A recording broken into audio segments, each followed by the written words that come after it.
क्या दोस्तों आपको पता है हाल ही में 3 ट्रिलियन मार्केट कैप तक पहुंचने वाली चौथी आईटी फर्म कौन बनी? क्लीन सिटी नामक मोबाइल एप्लीकेशन किसने लॉन्च किया? आर्द्र भूमि की सूची में कितनी भारतीय रामसर साइट को शामिल किया गया है? ऐसे ही 13 बड़ी खबरों को कवर करते हुए हमने आज का बोले तो 15 अगस्त 2021 का करंट अफेयर का वीडियो तैयार किया है।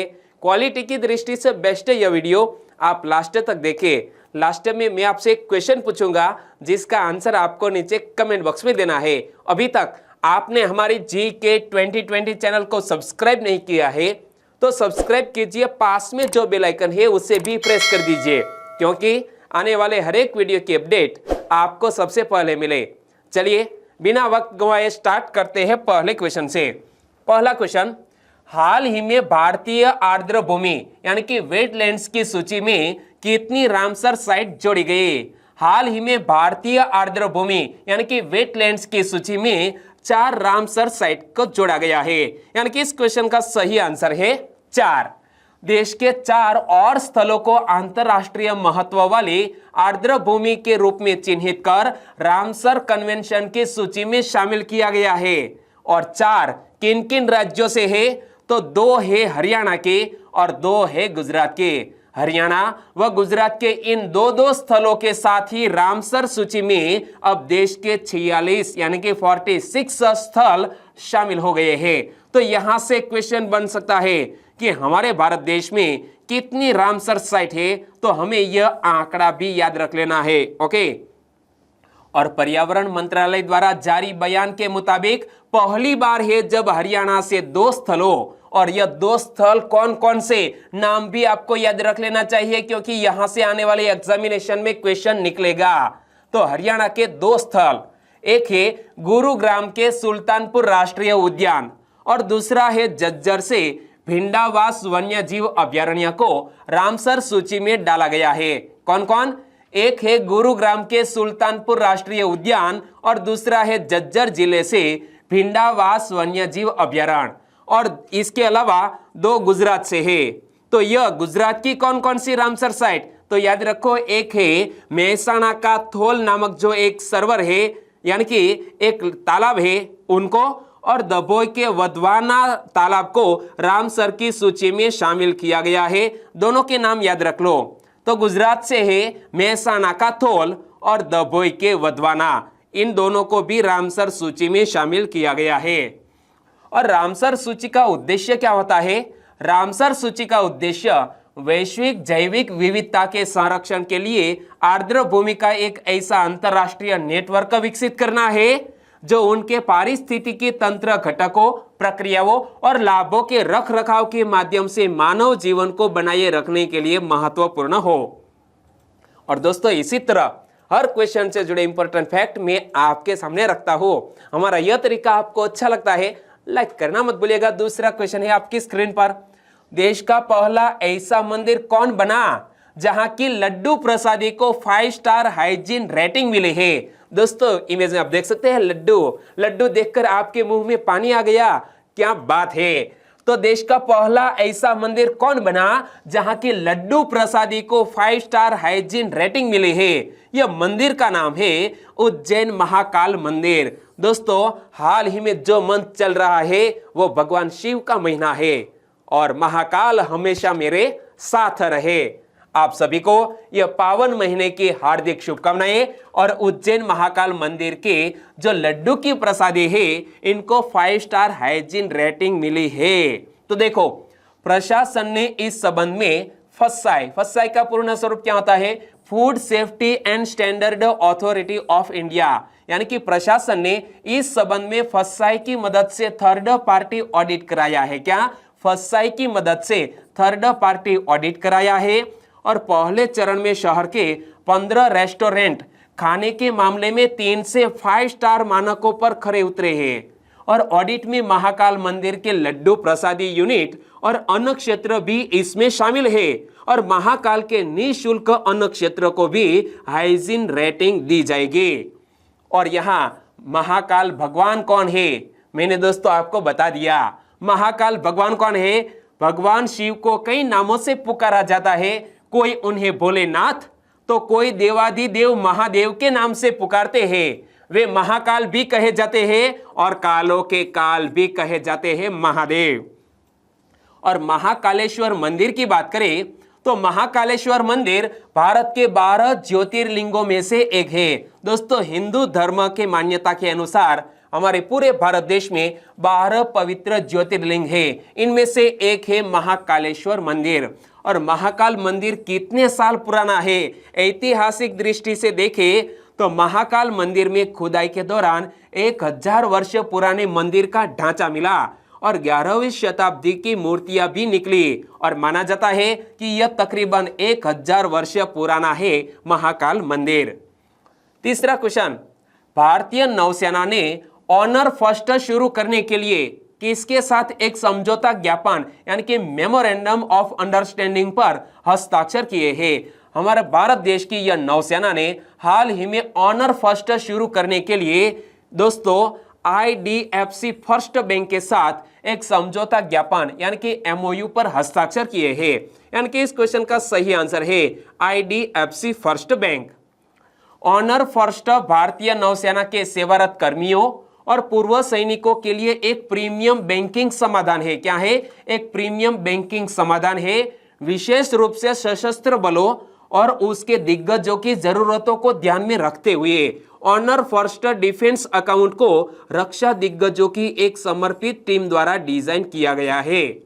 और यह जब समझौता हुआ है IDFC फर्स्ट बैंक के साथ, तो IDFC फर्स्ट बैंक की स्थापना कब हुई? 2018 में। और IDFC फर्स्ट बैंक के वर्तमान मैनेजिंग डायरेक्टर और चीफ एग्जीक्यूटिव ऑफिसर कौन है? तो इमेज में आप देख सकते हैं, नाम है वी वैद्यनाथन। और IDFC फर्स्ट बैंक का हेडक्वार्टर कहां पर स्थित है? महाराष्ट्र के मुंबई में। चौथा question, accelerating India 7 years of Modi government, यह पुस्तक का विमोचन किसने किया है? इमेज में आप फ्रंट पेज को देख सकते हैं। किताब का नाम क्या है? Accelerating India 7 years of Modi government. और यह किताब का विमोचन किया है हमारे उपराष्ट्रपति श्री M वेंकैया नायडू जी ने। यानी कि इस क्वेश्चन का सही आंसर है ऑप्शन सी, उपराष्ट्रपति M वेंकैया नायडू। ओके दोस्तों, यह तो हमारे प्रधानमंत्री है और हमारे प्रधानमंत्री के शासन के हाल ही में 7 साल भी पूर्ण हो चुके हैं और इस अवसर पर एक किताब को लॉन्च किया गया है। तो देखो, accelerating India 7 years of Modi government, यह पुस्तक संसदीय प्रमुख के रूप में PM मोदी के 2 निर्वाचित कार्यकालों की उपलब्धियां और मूल्यांकन की याद दिलाती है। किसके बारे में यह है किताब? तो हमारे प्रधानमंत्री के 2 निर्वाचित कार्यकालों की उपलब्धियां एवं मूल्यांकन की याद दिलाती है यह किताब। और पुस्तक का विमोचन करते हुए हमारे उपराष्ट्रपति M वेंकैया नायडू ने कहा कि भारत स्वतंत्रता के 75 वर्ष मना रहा है और यह आम आदमी के लिए सम्मानजनक जीवन के एक संवैधानिक प्रगति के मूल्यांकन का भी समय है। तो हमारे जो उपराष्ट्रपति M वेंकैया नायडू जी का यह स्टेटमेंट है कि आम आदमी के लिए सम्मानजनक जीवन के एक संवैधानिक प्रगति के मूल्यांकन का भी समय है। तो दोस्तों, कोई भी स्टेटमेंट जो हमारे राष्ट्रपति या उपराष्ट्रपति कहते हैं उनके पीछे का जो भावार्थ है वो हमें समझ लेना चाहिए। 5वां क्वेश्चन, पैरालंपिक समिति के साथ समझौता ज्ञापन पर किसने हस्ताक्षर किए? हाल ही में पैरालंपिक समिति के साथ दोस्तों एक बैंक जिसका नाम है इंडियन बैंक ने पैरालंपिक समिति के साथ समझौता ज्ञापन पर हस्ताक्षर किए। यानी कि इस क्वेश्चन का सही आंसर है इंडियन बैंक।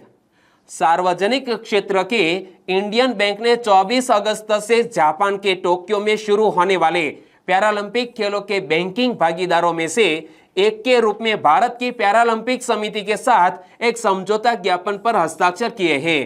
तो हमें यह भी याद रख लेना चाहिए कि यह समर का पैरालंपिक खेल कहां आयोजित होने वाला है, जहां पर समर ओलंपिक समाप्त हुआ है जापान के टोक्यो में, और कब शुरू होने जा रहा है? 24 अगस्त को। और इसी के मामले में दोस्तों हाल ही में इंडियन बैंक ने पैरालंपिक कमेटी के साथ एक समझौता किया है। यहां पर पढ़ सकते हैं, Indian bank signs MOU with Paralympic committee to support Paralympic athletics. यानी कि पैरालंपिक जो एथलेटिक्स है उन्हें सपोर्ट करने के लिए यह समझौता किया गया है।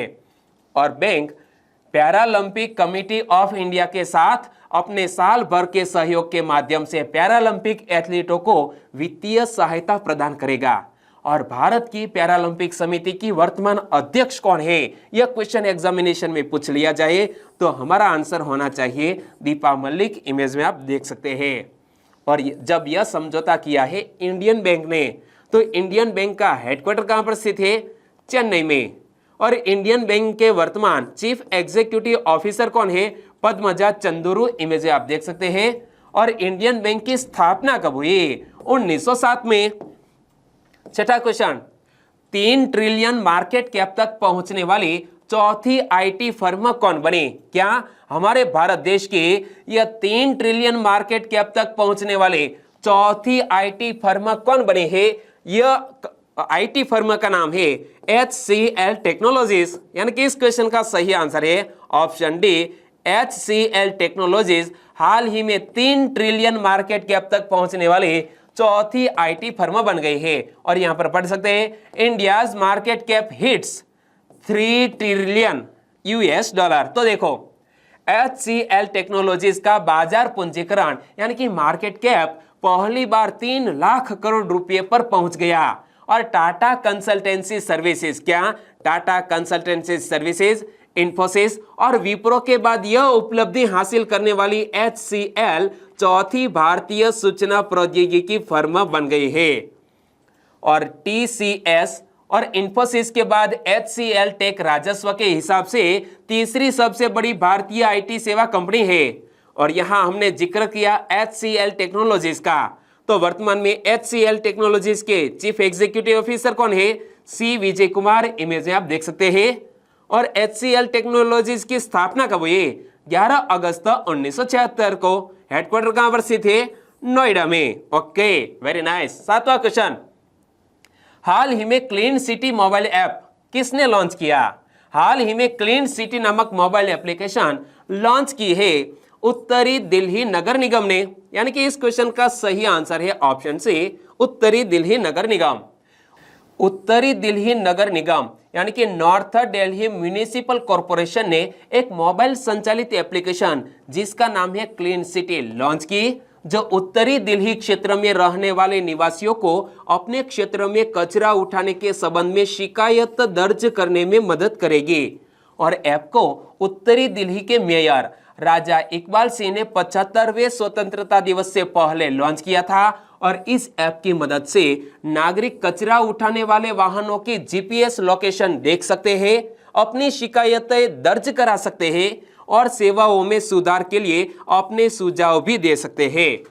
8वां क्वेश्चन, क्वाड ने वार्ता में किसको शामिल किया? पहले तो हमें पता होना चाहिए कि क्वाड आखिर है क्या। यह 4 देशों का समूह है और भारत भी क्वाड का एक सदस्य कंट्री है। और हाल ही में क्वाड ने वार्ता में शामिल किया है ताइवान देश को।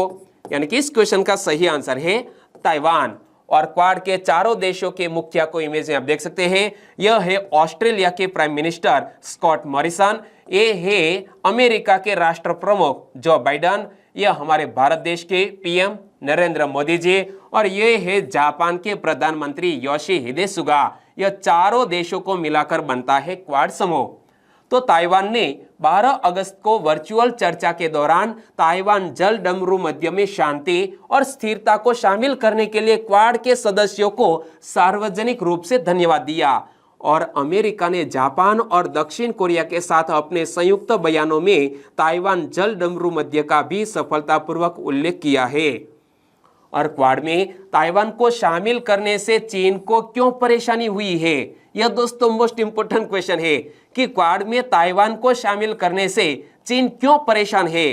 तो देखो, क्वाड को हिंद प्रशांत क्षेत्र में चीन के खिलाफ जवाबी कार्यवाही माना जाता है। क्या क्वाड को हिंद प्रशांत क्षेत्र में चीन के खिलाफ जवाबी कार्यवाही माना जाता है। और ताइवान को शामिल करने के साथ इस समूह ने भारत प्रशांत क्षेत्र में अपनी शक्ति को मजबूत किया है। और चीन दक्षिण चीन सागर, पूर्वी चीन सागर, मेकांग, हिमालय और ताइवान जलडमरू मध्य में आक्रामक तरीके से काम कर रहा है, जबकि क्वाड इस क्षेत्र में शांति लाना चाहता है। दोस्तों, यह बहुत ही महत्वपूर्ण कंटेंट है और महत्वपूर्ण बात है, तो क्वाड देशों के बारे में हमें पता होना चाहिए। तो देखो, क्वाड अमेरिका, जापान, ऑस्ट्रेलिया और भारत के बीच एक रणनीतिक संवाद है और यह संवाद 2007 में जापान के पूर्व प्रधानमंत्री कौन थे, शिंजो आबे द्वारा, अमेरिका के उपराष्ट्रपति डिक चेनी, ऑस्ट्रेलिया के पूर्व प्रधानमंत्री जॉन हावर्ड और भारत के पूर्व प्रधानमंत्री मनमोहन सिंह के सहयोग से शुरू किया गया था।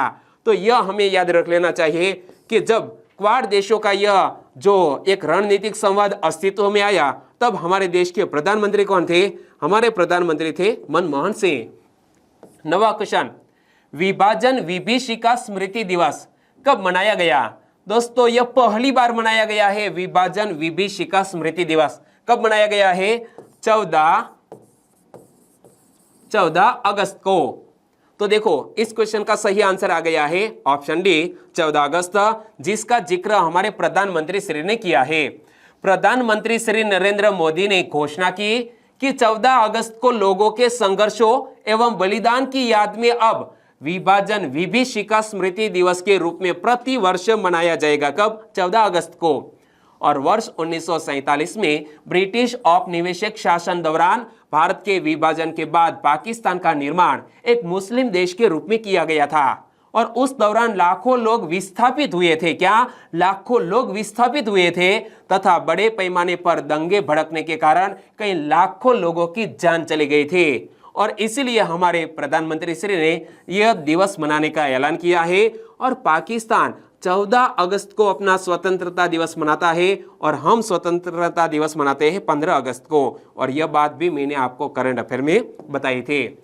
10वां क्वेश्चन, खाद्य और पोषण सुरक्षा के लिए कृषि जैव विविधता को मजबूत करने के लिए ब्रिक्स साझेदारी, यह विषय पर वर्चुअल बातचीत किसने की है? दोस्तों, एक लॉजिक क्वेश्चन है। यहां पर शब्द है ब्रिक्स साझेदारी, तो यह विषय पर वर्चुअल बातचीत किसने की है? ब्रिक्स देशों के कृषि मंत्रियों ने। सिंपल सा आंसर है, सही ऑप्शन है ऑप्शन बी। ब्रिक्स देशों के कृषि मंत्रियों ने खाद्य और पोषण सुरक्षा के लिए कृषि जैव विविधता को मजबूत करने के लिए ब्रिक्स साझेदारी, इंग्लिश में बोले तो BRICS partnership for strengthening agro biodiversity for food and nutrition security, यह विषय पर हाल ही में वर्चुअल बातचीत की है। सतत विकास के लिए संयुक्त राष्ट्र 2030 एजेंडा के कार्यान्वयन ने इस बात पर प्रकाश डाला कि ब्रिक्स देश भूखमरी और गरीबी उन्मूलन के 2030 सतत विकास लक्ष्यों के उद्देश्यों को प्राप्त करने में मदद करने के लिए अच्छी स्थिति में है। यानी कि 2030 तक जो हमने सस्टेनेबल डेवलपमेंट गोल्स तय किए हैं उनको प्राप्त करने में यह ब्रिक्स देशों का समूह है वो काफी अच्छी स्थिति में है। और यहाँ जिक्र किया गया है ब्रिक्स का।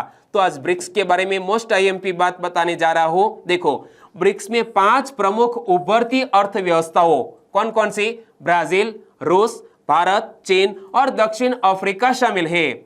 और ब्रिक्स के सदस्य क्षेत्रीय मामलों पर अपने महत्वपूर्ण प्रभाव के लिए जाने जाते हैं। पहले नाम था ब्रिक और साउथ अफ्रीका जुड़ गया और नाम बन गया ब्रिक्स।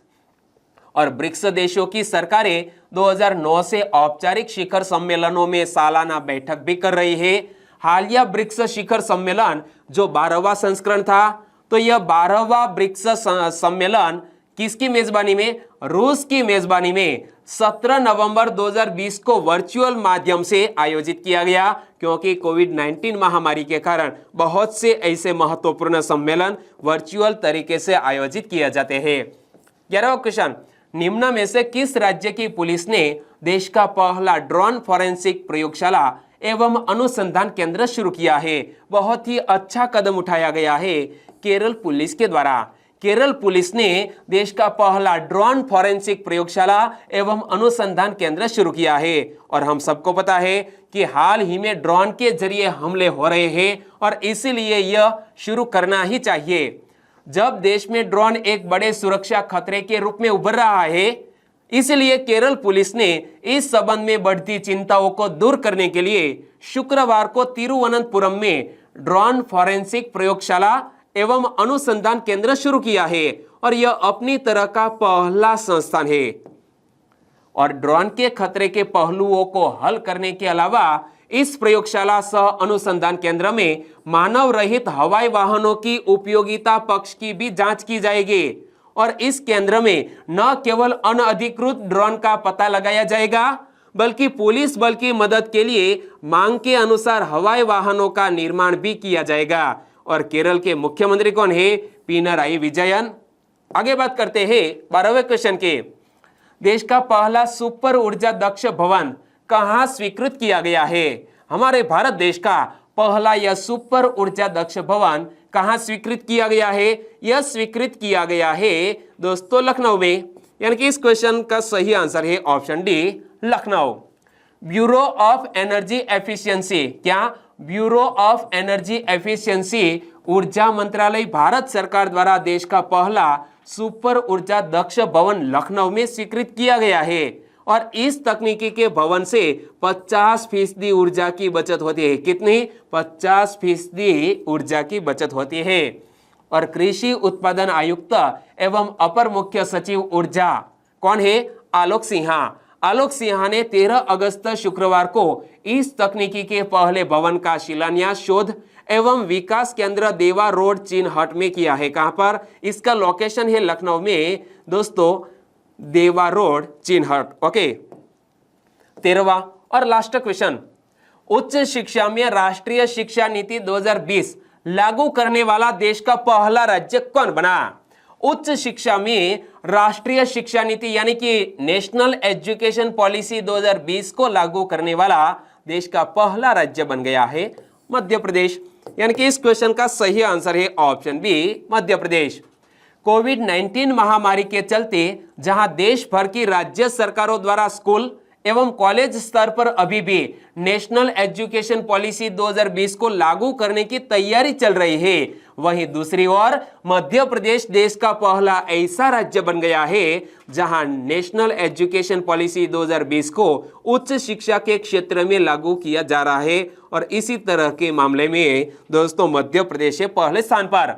और मध्य प्रदेश सरकार ने वर्तमान शैक्षणिक सत्र 2021-22 से ही नेशनल एजुकेशन पॉलिसी 2020 के सुधारों को लागू करने की तैयारियां पूरी कर ली है। और मध्य प्रदेश में उच्च शिक्षा मंत्री कौन है? डॉक्टर मोहन यादव। उन्होंने हाल ही में यह बात कही है। और दोस्तों अब बात करते हैं लास्ट वीडियो के क्वेश्चन की। लास्ट वीडियो में मैंने आपसे क्वेश्चन पूछा था, दुनिया में सबसे ज्यादा डाउनलोड किया जाने वाला सोशल मीडिया ऐप कौन बना? दोस्तों फेसबुक को पछाड़ते हुए टिकटॉक दुनिया में सबसे अधिक डाउनलोड किया जाने वाला सोशल मीडिया ऐप बन गया है। यानी कि इस क्वेश्चन का सही आंसर है टिकटॉक। लगभग सभी दोस्तों ने बिल्कुल सही जिक्र किया है। हमारे भारत देश में बैन लगा हुआ है लेकिन फिर भी वो पहले स्थान पर है।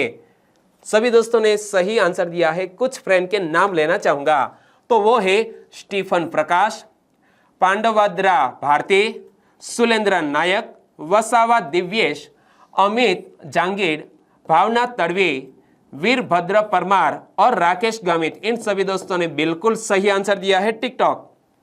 तो संगीता प्रजापति, बारैया विक्रम, प्रकाश कासोडे, धारा पटेल, पूर्वी जगदीश भाई, कंचन तिवारी, मेहुल परमार दो अलग अलग फ्रेंड हैं और पूर्वी जगदीश भाई और कंचन तिवारी हमारे नए सब्सक्राइबर फ्रेंड है। आपका भी हमारे चैनल में स्वागत। उत्तम अगन्या फ्रॉम सुरेंद्रनगर, मानसी प्रजापति, कुरिया माधवी और राजेश बोरिचा। इन सभी दोस्तों का आंसर बिल्कुल सही। विशाल परमार, नितिन चावड़ा, अंकुर वालंद और मेहता दिव्या। इन सभी दोस्तों को बहुत बहुत धन्यवाद। और आज के वीडियो का क्वेश्चन ए रहा स्क्रीन पर। शहरी क्षेत्र में वन संसाधन अधिकारों को मान्यता देने वाला देश का पहला राज्य कौन बना? क्या? शहरी क्षेत्रों में वन संसाधन अधिकारों को मान्यता देने वाला देश का पहला राज्य कौन बना? सही ऑप्शन चुनिए और आंसर दीजिए नीचे कमेंट बॉक्स में। और वीडियो वाकई में आपको अच्छा लगा है, हेल्पफुल लगा है, तो इस वीडियो को फेसबुक, व्हाट्सएप या टेलीग्राम के जरिए इस वीडियो की लिंक शेयर करना मत भूलिएगा। बस छोटी सी उम्मीद के साथ वीडियो खत्म करते हैं। फिर मिलेंगे नए करंट अफेयर वीडियो के साथ। तब तक के लिए टेक केयर एंड जय हिंद।